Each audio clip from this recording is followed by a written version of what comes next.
وين هاي مذكور؟ في تفسير الطبري بتفسير ابن عباس، تفسير حبر الأمة عندكم ابن عباس، وتفسير ابن الجوزي، وتفسير البغوي، وتفسير القرطبي، 50 تفسير لأهل السنة. ربك يعلم آدم الضراط والفسو. لا، ما مستحيل هيك تفسيرها، خطأ هذا. نعرضها. لا هسه انا مصدقك، بس انه ممكن انه في حدا هيك، بس مش انه كمصدق عند السنة انه لحتى يعتمدوا كلامه.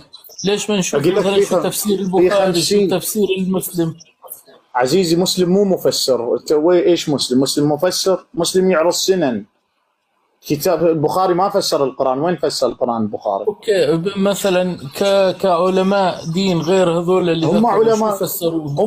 هم ذولي علماء التفسير عندك المعروفين، تفسير الطبري وتفسير ابن كثير، هم ذول علماء التفسير معتمد عليهم عند ما اهل في غير السنه. بس هذول الاثنين اللي فسروا؟ لا، ما عدد لك اثنين، عددت لك من الساعه 5 تفسير الطبري وتفسير ابن كثير وتفسير ابن كلهم الجوزي وتفسير اتفقوا القرطبي. على الشيء اللي انت نعم، حكيته؟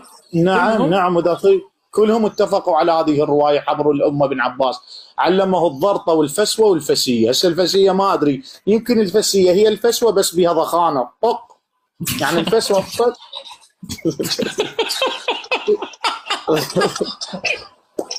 يضع